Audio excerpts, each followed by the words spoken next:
I'm going to be videotaping for the other classes, so try to keep questions to a minimum until I'm done. So this opens.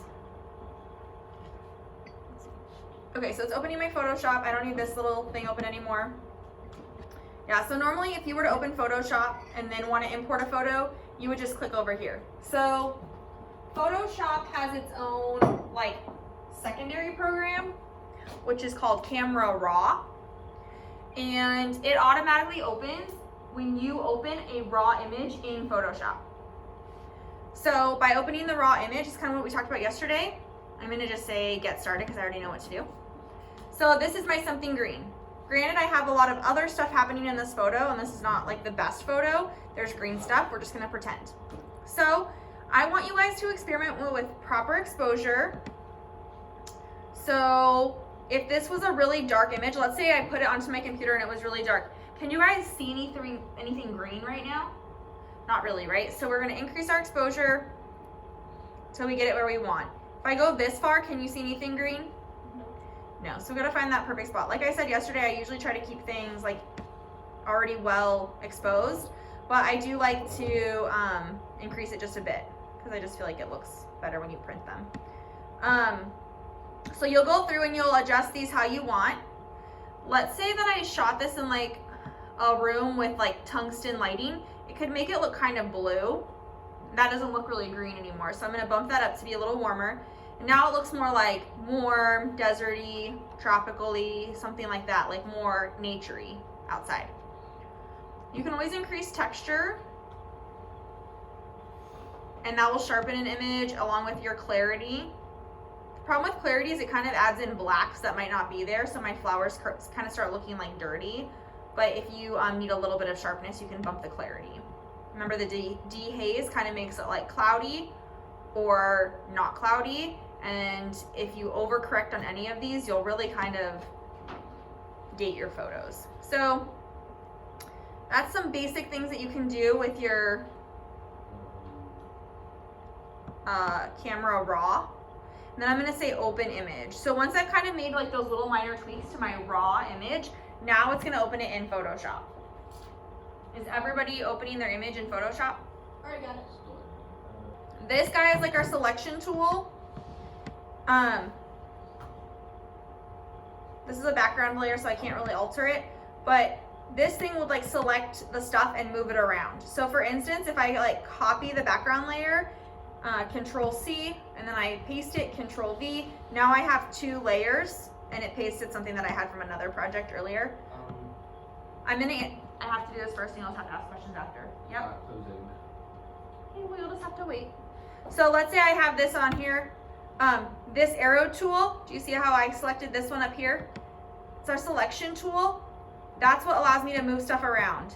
So for instance, I know this doesn't match my project, but like let's say I wanted to find another photo on the internet of a flower to add into this, or a succulent, or words, or something else, whatever it was, then I could add that onto here and then hit enter, and now I have it. And if I want to move it over to the corner, I use the selection tool in the corner. It's the move tool. I feel like the name changes, but it's this guy in the corner. Okay, there's also, if you right click it, there is an artboard tool. I never use that, but it's there. So the move tool is here, selection tool. The elliptical marquee tool, it allows you to just select things in a circular shape or an oval shape. So for instance, like this, can you guys see that? It's like a circle in the middle.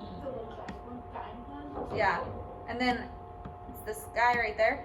Now if I select that and then I go back to that move tool, it's not letting me because the layers are not selected. Okay, so you have to select your layer over here. Now my elliptical tool is selected and I want to get rid of this flower. I hate this flower. You can just grab it and drag it. The reason it did red in the background is because down here I have this as the background color. So I could just say like I want it to actually be white. So if you guys have your things open, I would encourage you to start selecting things and moving things around, okay? So for instance, I'm selecting, right?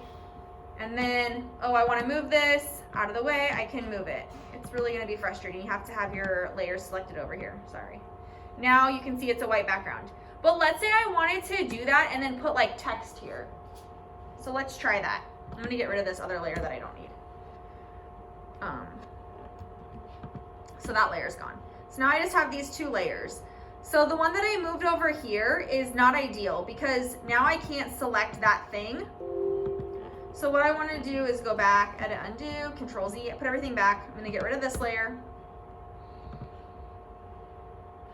And then we're gonna delete it. I'm just gonna click backspace. Let me delete it. I really hate not working on my computer. Sorry guys, this is like not fun for me. Deselect, layer, delete. Okay, back to the beginning. So now I take my marquee tool, or my elliptical tool, and I select it. Remember, I'm gonna get rid of this section. If you hold the shift key, it'll keep it a perfect circle. So I can grab this. I'm gonna hit Control X so that I cut it out completely. And then I'm gonna hit Control V. So I paste it as its own layer. Because if I did it the other way, I wouldn't be able to like move it around or change it. But now because it's its own layer, I can like shrink it and do all sorts of funky stuff to it. Whatever might serve my interest. So right now it's just kind of, we're just gonna be experimenting with some weird things. So you guys can take your photo that you have, whatever one you opened, it literally does not matter. And I want you to copy and paste a elliptical tool or a rectangular marquee tool, or there's different shapes you can use. So you could do a rectangle or a circle, pick your favorite, and then select an area, Control X, Control V. So I'll wait for you guys to do that. You should end up with 2 layers over here, and you should have an empty circle and then a completed circle next to it. So I'll walk around and make sure you guys all have that. Okay, so after you have that, I'm just gonna show you the next step, which I want you to do, which is adding your text. So you're gonna go down to the text tool down here. There's a horizontal type tool, a vertical type tool. I'm gonna see if I can focus this better because I feel like you can't read it. Vertical type tool, there we go.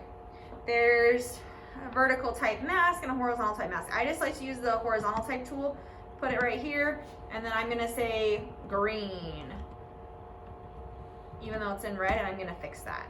So I put the text, I drag it over to where I want it, I hold the corner and I drag it, and then I drag this corner.